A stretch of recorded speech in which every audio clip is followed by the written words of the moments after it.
live bareng di GoPlay dan alhamdulillah sekarang gue balik lagi GoPlay buat live bareng sama kalian semua. So, live kali ini tuh insya Allah requestan dari banyak banget. Guys, sorry gue udah mulai duluan nih. Tadi Indri kelamaan. Oke, jadi langsung aja. Live kali ini tuh temanya banyak banget yang request ya, kayak pastinya nggak jauh-jauh lah di soal kepengenan, keinginan dan lain-lain gitu ya. Kayak apa aja sih sebenarnya mesti kita lakuin, ada banyak banget ya. Tapi spesifiknya malam ini kita akan berbicara tentang istighfar. Kayak apa sih keutamaan dari istighfar dan istighfar itu kegunaannya buat apa? Karena selama ini kan yang kita tahu istighfar itu kegunaannya hanya untuk sebagai apa? Penggugur dosa. Banyak yang tahu kalau ternyata kegunaan istighfar itu nggak cuma itu aja. Oke, jadi kegunaan istighfar itu nggak hanya soal dari menghapus dosa, nggak hanya soal dari minta ampun, nggak hanya soal tentang tobat, nggak, tapi dia juga soal rezeki. Banyak orang yang nggak tahu ya.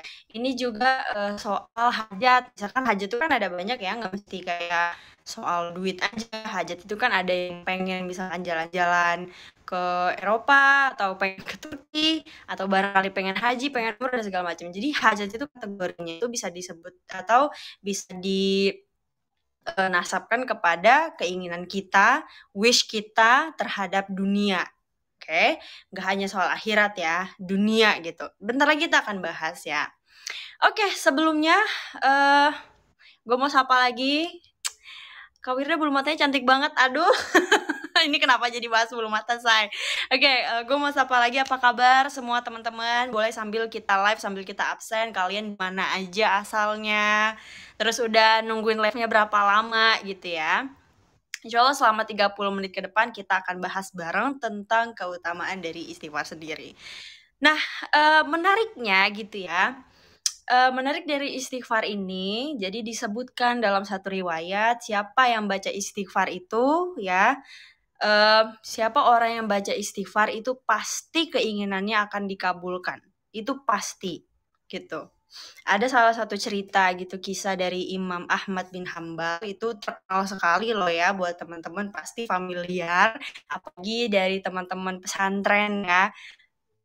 Jadi Imam Ahmad bin Hambal itu suatu saat pernah datang ke salah satu kota di Irak ya, di negeri Irak atau negara Irak gitu. Waktu itu kan masih zaman dulu ya, beliau tuh sebenarnya terkenal banget dari karya-karyanya melalui kitabnya, dan pokoknya udah terkenal banget lah, seluruh dunia tahu. Tapi karena zaman dulu nggak ada yang namanya Google, nggak ada Instagram, nggak ada Facebook, jadi orang nggak bisa ngenalin mukanya beliau tuh seperti apa, sosoknya, wajahnya beliau tuh seperti apa.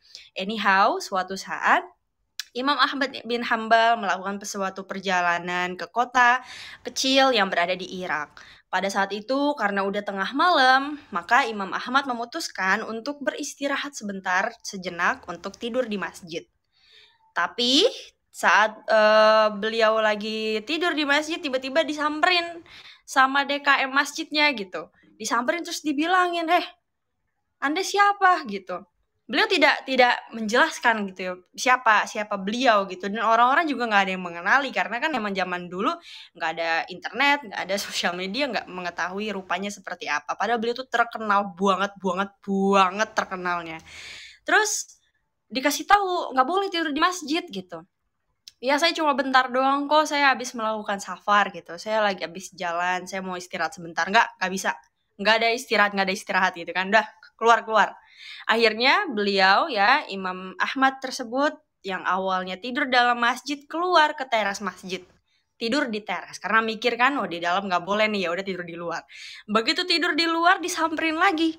Nggak boleh tidur di sini. Entah di dalam ataupun di luar, sama-sama nggak boleh. Akhirnya Imam Ahmad dengan terpaksa harus keluar dan meninggalkan masjid tersebut dan tahu mau kemana. Di dekat masjid itu ada rumah seorang tukang roti. Kebetulan beliau melihat Imam Ahmad dan memanggil beliau untuk istirahat di rumahnya. Imam Ahmad pun masuk ke dalam, Dan selama di dalam, beliau tuh melihat si tukang roti ini ketika membuat adonan, naruhin garam, kemudian kayak ngegiling adonannya, itu mulutnya nggak berhenti istighfar. Jadi kalau misalkan nggak diajak ngobrol, dia bakal istighfar terus gitu. Ketika diajak ngobrol, jawab. Tapi kalau udah nggak ngobrol, istighfar lagi.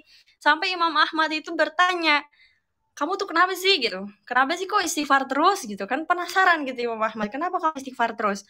Terus kata si tukang roti ini, selama saya mengamalkan istighfar, nggak pernah yang namanya Allah tuh nggak ngabulin hajat saya. Cuma satu yang belum dikabulin. Imam Ahmad nanya, emang apa hajatnya? Apa keinginan kamu? Apa yang menjadi cita-cita kamu? Sehingga kamu tuh nggak berhenti dan senantiasa beristighfar. Karena kan tadi disebutin sama si tukang roti kan, selama dia mengamalkan istighfar, nggak pernah ada satupun hajatnya yang nggak terijabah kecuali satu. Dan ketika ditanya seperti itu ke tukang roti tersebut menjawab, iya, satu hajat saya yang belum tercapai adalah bertemu dengan Imam Ahmad. Imam Ahmad yang saat itu mendengar jawaban beliau terkejut. Loh saya nih Imam Ahmad gitu. Jadi betapa gitu benar-benar istighfar itu bisa mengantarkan kita ya menuju kepada hajat atau impian kita. Itu salah satu cerita nyata, kisah nyata itu. Nah, selain bisa menggugurkan dosa, ya kan, menghapus keburukan, istighfar juga mendatangkan kecintaan Allah. Karena Allah tuh suka banget orang-orang yang mengakui kalau dirinya tuh jelek. Bukan maksudnya kayak secara fisik ya, tidak dong. Tapi mengakui bahwa dirinya tuh penuh dengan kekurangan, banyak dosa gitu. Jadi Allah tuh mencintai orang-orang yang mengaku kepada dia kalau dia tuh banyak kurang. Jadi makanya kita dianjurin nih kalau kita pengen berdoa, yang pertama kali harus diucapkan adalah memuji Allah dulu, kemudian yang kedua mengakui dosa. Karena apa ya?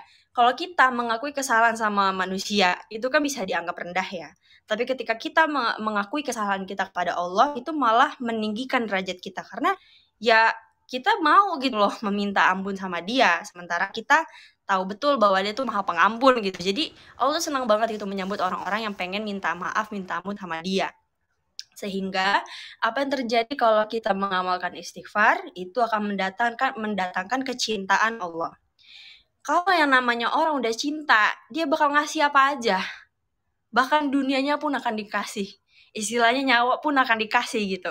Nah, sama halnya ketika kita sudah mendapatkan cintanya Allah, maka apapun yang pengennya kita, impiannya kita, itu pasti insya Allah bakal dikasih gitu.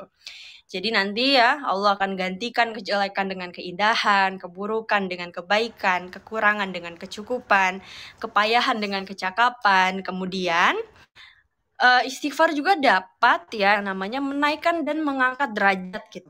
Contohnya ada di surah Nuh ayat 10 sampai dengan 12. Nah, di sini kita bakalan jalan-jalan gak hanya dari ayat 10 aja gitu supaya kalian tuh paham gitu bahwa dunia tuh luas banget ya, kenapa mintanya cuma sedikit? Padahal di sini Allah nyuruh kita buat minta. Kenapa? Karena Allah udah nyiptain dunia tuh luas banget. Jadi sangat sempit kalau kita mintanya cuma sedikit. Baik kalau gitu kita bakal baca bareng-bareng surah Nuh ya ayat 10. Mungkin nanti kita akan baca sampai ayat, buat teman-teman juga kalau mau buka boleh banget ya. Kita akan baca sampai ayat 20 kurang lebih ya, surah Nuh dari ayat 10 sampai ayat 20. Gue minum dulu boleh gak sih? Kayak aus banget soalnya. Oke, bentar ya guys.